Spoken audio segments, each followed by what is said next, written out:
বিশ্বের অন্যতম উন্নত যুদ্ধবিমান F-16 F-16 বর্তমানে প্রযুক্তিগতভাবে অগ্রগামী এবং আলোচিত যুদ্ধবিমানগুলোর মধ্যে অন্যতম। এটি এমন একটি শক্তিশালী ফাইটার জেট যা যে কোনো যুদ্ধে পরিস্থিতির মোড় ঘুরিয়ে দিতে সক্ষম। 1970-এর দশকে এই বিমানটি প্রথম তৈরি হয়। এটি শব্দের গতির দ্বিগুণ গতিতে উড়ে যেতে পারে এবং আকাশ বা ভূমিতে অত্যন্ত নিখুঁতভাবে হামলা চালাতে পারে। পরবর্তী সময়ে এর আরও আধুনিক সংস্করণ বাজারে আসে, যার সর্বশেষ মডেল হচ্ছে F-35। তবে এখনও অনেক দেশেই F-16 বিমান ব্যাপকভাবে ব্যবহৃত হয়ে আসছে। এখন পর্যন্ত 4000টি F-16 বিমান নির্মিত হয়েছে। এই ফাইটার জেটটি বিশ্বব্যাপী একটি নির্ভরযোগ্য যুদ্ধবিমানে খ্যাত। শত্রু বিমানের মোকাবেলা বা ভূমিতে নির্দিষ্ট লক্ষ্যবস্তুতে আঘাত হানার ক্ষেত্রে এর সক্ষমতা চোখে পড়ার মতো। এজন্য এটি অনেক পাইলটের কাছে অত্যন্ত পছন্দনীয়।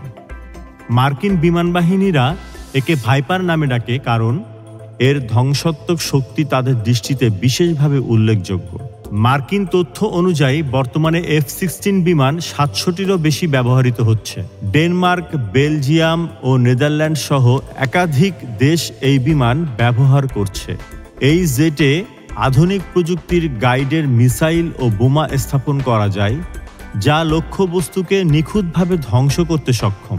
ঘন্টায় প্রায় 2400 কিলোমিটার বেগে চলতে সক্ষম F-16 আকাশ থেকে আকাশে এবং আকাশ থেকে ভূমিতে আক্রমণের ক্ষেত্রে খুবই কার্যকর। সম্পূর্ণ জ্বালানি সহ এই বিমানটি যে দূরত্ব অতিক্রম করতে পারে তা একই ধরনের অন্যান্য যুদ্ধবিমানের তুলনায় অনেক বেশি। ফলে যুদ্ধক্ষেত্রে এটি দীর্ঘক্ষণ টিকে থাকে ও কার্যকরী ভূমিকাও রাখতে পারে।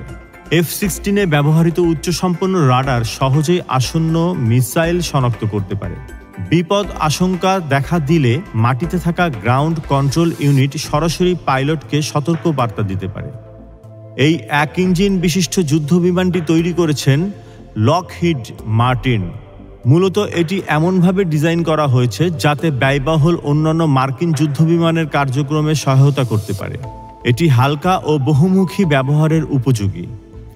এর নাইট ভিশন সিস্টেম অত্যন্ত উন্নত হওয়ায় এটি রাতেও সমানভাবে কার্যকর থাকে।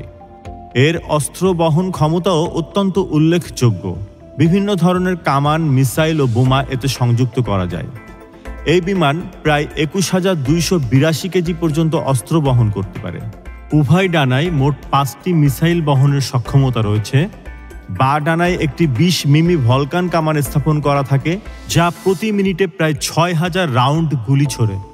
বাংলাদেশ এখনও F-16-এর মতন যুদ্ধবিমান কেনেনি বা ব্যবহার করছে না, এবং এর পিছনে কিছু গুরুত্বপূর্ণ কারণও রয়েছে। F-16 আধুনিক ও ব্যয়বহুল একটি যুদ্ধবিমান। শুধু বিমান কেনাই নয়, এর রক্ষণাবেক্ষণ, পাইলট প্রশিক্ষণ, অস্ত্র ও যন্ত্রাংশ সরবরাহ সব মিলিয়ে প্রচুর অর্থের প্রয়োজন হয়। বাংলাদেশের সামরিক বাজেট তুলনামূলকভাবে সীমিত, তাই এত ব্যয়বহুল ফাইটার জেট কেনা সহজ নয়। F-16 মূলত যুক্তরাষ্ট্রে তৈরি, এবং এ ধরনের অস্ত্র বিক্রির আগে তারা ক্রেতা দেশের রাজনৈতিক ও কূটনৈতিক অবস্থা বিশ্লেষণ করে। যুক্তরাষ্ট্রের সাথে বাংলাদেশের সম্পর্ক ভালো হলেও ভারতের মতো আঞ্চলিক শক্তির প্রভাব ও অন্যান্য কৌশলগত বিষয় বিবেচনা রেখে তারা অনেক সময় এমন সিদ্ধান্ত দিতে দেরি করে বা বিক্রি করে না। F-16 পরিচালনার জন্য উন্নত এভিয়েশন অবকাঠামো, মেইনটেন্যান্স সুবিধা এবং প্রশিক্ষিত জনবল দরকার। বাংলাদেশের বিমান বাহিনী বর্তমানে চীনা ও রাশিয়া প্রযুক্তির উপর নির্ভরশীল। F-16 নিলে সম্পূর্ণ ভিন্ন একটি প্রযুক্তিগত ইকোসিস্টেম তৈরি করতে হবে, যা সময় সাপেক্ষ এবং ব্যয়বহুল। F-16 ক্রয়ের সিদ্ধান্ত আন্তর্জাতিক রাজনীতির সাথে জড়িত। প্রতিবেশী ভারত, চীন, এমনকি রাশিয়া এই ধরনের চুক্তির ওপর প্রতিক্রিয়া জানাতে পারে। বাংলাদেশ এমন কোনো সামরিক ক্রয় এড়াতে চায় না যা আঞ্চলিক ভারসাম্য উত্তেজনা তৈরি করতে পারে।